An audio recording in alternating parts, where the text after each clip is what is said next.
Bueno, bienvenidos chicos a el tutorial de la guía 3 para octavo básico, sistema respiratorio. ¿Ya? Nosotros estamos viendo salud y nutrición, pero dentro de salud está sistema respiratorio, así que ahora vamos a ver sistema respiratorio. Les comento que esta clase tiene que durar máximo 10 minutos, así que si hay conceptos que no podemos alcanzar a ver acá, en la guía está súper especificado todo. Y recuerden también que me escriben a mi correo cualquier duda, chicos, o apoderados. Entonces, nosotros, ¿cierto? Alguna vez hemos escuchado el sistema respiratorio, ¿ya? Yo de hecho parto en la guía, ¿cierto? Haciendo una actividad donde ustedes tienen que contar la cantidad de respiraciones que dan por minuto, ¿ya? El número de respiraciones que dan por minuto. Uno debería dar entre 12 y 20, ¿cierto? Respiraciones por minuto, ¿ya? Entonces, el sistema respiratorio, ¿cierto? Sabemos que es el encargado, ¿cierto? De este intercambio gaseoso, ¿ya? Siempre les he dicho, ¿cierto? Que cuando nosotros respiramos estamos tomando oxígeno del medio, ¿cierto? Y eliminando dióxido de carbono, ¿ya? Tomamos, ¿cierto? Oxígeno, O2, eliminamos CO2, ¿ya? Nosotros vamos a ver que en el sistema respiratorio, ¿cierto? Va a estar formado por distintos tipos de vías respiratorias, como son la cavidad nasal, la faringe, ¿cierto?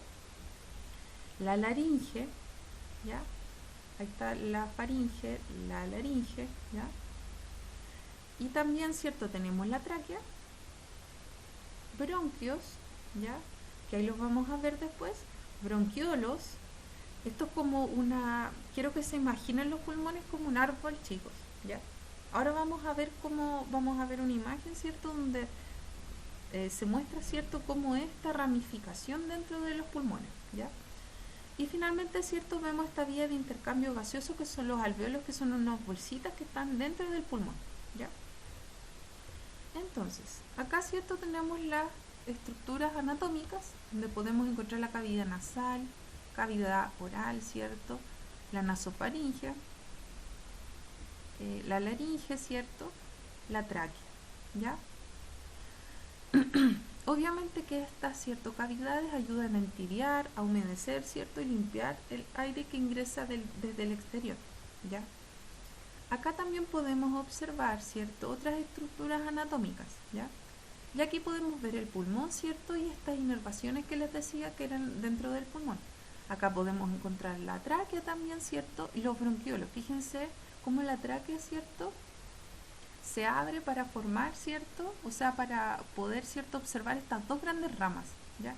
Que vamos a llamar bronquios, ¿sí? Y esto que está acá, estas terminaciones, vamos a llamar las ramificaciones bronquiales, ¿sí?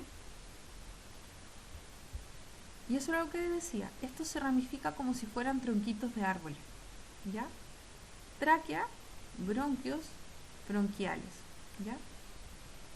Acá, ¿cierto? Está la pleura parietal, pleura visceral del pulmón, ¿ya? Y acá tenemos la epiglotis, ¿ya? La epiglotis, chicos, es como una membrana cartilaginosa que se cierra, ¿cierto? Y evita que nosotros, por ejemplo, al momento, ¿cierto?, de comer, entre, ¿cierto?, a la laringe el alimento, ¿ya? O también los líquidos, ¿sí? Entonces, eso permite, ¿cierto?, la epiglotis, este cartílago, que no ingrese, ¿cierto?, alimento hacia los pulmones, en definitiva, hacia la tráquea, ¿cierto?, y finalmente hacia los pulmones. Esa membranita que está ahí, ¿cierto?, se va a cerrar cuando nosotros, ¿cierto?, estemos comiendo, tomando líquido, ¿ya? Y aquí tenemos lo que les decía, ¿ya? Si nosotros podemos observar, ahí está, ¿cierto?, la tráquea, los bronquios, ¿cierto?, los bronquiolos, y dentro, ¿cierto?, de estos bronquiolos vamos a encontrar unos saquitos que son los alvéolos, ¿ya? Entonces, acá tenemos los alvéolos, ¿cierto? Fíjense que los alvéolos ocurre este intercambio gaseoso, ¿ya? Esa es su relevancia, voy a sacar un lápiz. Acá ocurre, ¿cierto?, este intercambio donde ingresa, ¿cierto?, pasa oxígeno a la sangre, ¿cierto?, y se elimina, ¿cierto?, el dióxido de carbono a través de la respiración. Recuerden que nosotros, ¿cierto?, a través de la respiración eliminamos dióxido de carbono. Entonces pasa, ¿cierto?, ese dióxido de carbono y, ¿cierto?, ingresa, ¿cierto?, al torrente sanguíneo oxígeno para llevarlo, ¿cierto?, distribuirlo a todo el cuerpo, ¿ya? Esa es la finalidad, distribuir el oxígeno al cuerpo, ¿ya? Y también la sangre, ¿cierto?, sangre entre comillas sucia que se llama, lleva también, ¿cierto?, el dióxido de carbono y, bueno, varias otras cosas más, ¿ya? Entonces, la porción terminal de los bronquiolos, ¿cierto? Están los bronquiolos, su porción terminal, esos saquitos que están ahí, ¿cierto? Son saquitos alveolares, ¿ya?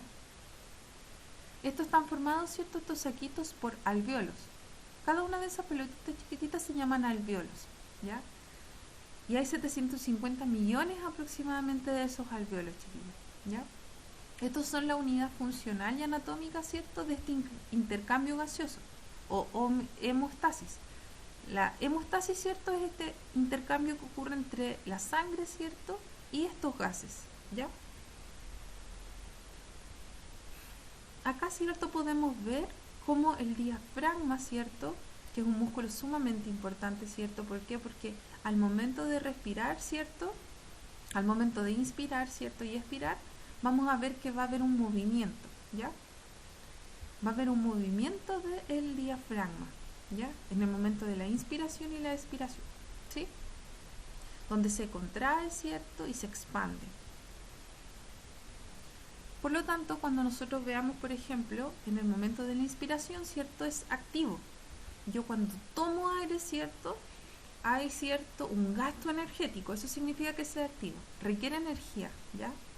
Entonces, yo tomo aire, ¿cierto?, se contrae el diafragma, los músculos intercostales, ¿cierto?, perdón, y el volumen de la cavidad torácica, ¿cierto?, se va a ampliar, ¿ya?, por los pulmones, ¿ya? Y esto va a generar, ¿cierto?, una disminución de la presión intrapulmonar, ¿ya? Y eso va a permitir el ingreso, ¿cierto?, del aire, desde la atmósfera a los pulmones, ¿cierto? En cambio, en la expiración, ¿cierto?, nosotros vamos a ver que es un proceso pasivo. Tomaron aire y botaron. Uno se relaja, ¿cierto? No requiere un gasto energético, se relaja el diafragma y al relajarse el diafragma, ¿cierto?, ¿qué va a pasar? Va, ¿cierto?, a irse hacia arriba, ¿ya?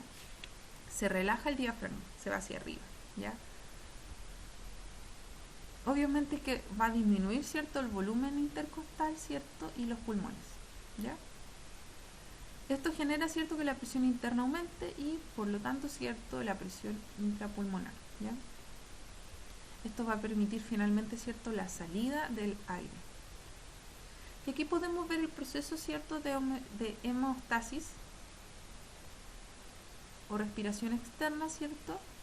La hematosis, ¿cierto?, o respiración externa. Podemos ver aquí esto que está acá, ¿cierto?, lo llamamos alveolo. Podemos ver esto que están ahí, que son como platitos, son, chicos, los glóbulos rojos, ¿ya?, o hematocritos, no sé cómo los conozcan, pero son como unos platitos, ¿cierto? Y estos van a llevar, fíjense que llevan ahí, van, y de pronto van con una O, ¿ya? Entonces, ¿qué pasa aquí? Estos platitos que van aquí, que son los glóbulos rojos, se están abasteciendo de oxígeno y van a llevar el oxígeno a todo el cuerpo, ¿ya? Pero a la vez, ¿cierto?, acaba el dióxido de carbono que va a ser eliminado, ¿ya? Entonces, vamos a ver, ¿cierto?, que en los alveolos se lleva a cabo el intercambio gaseoso, ¿ya? Y acá podemos ver, ¿cierto?, finalmente, esto, ¿cierto?, la respiración interna corresponde, ¿cierto?, a la entrada del oxígeno a todos los tejidos, porque eso es la finalidad, eso es lo que se busca, que pueda, ¿cierto?, abastecerse estos glóbulos rojos y llevarlo a todo el tejido de nuestro cuerpo, ¿ya? Eso. Espero que hayan entendido cualquier cosa.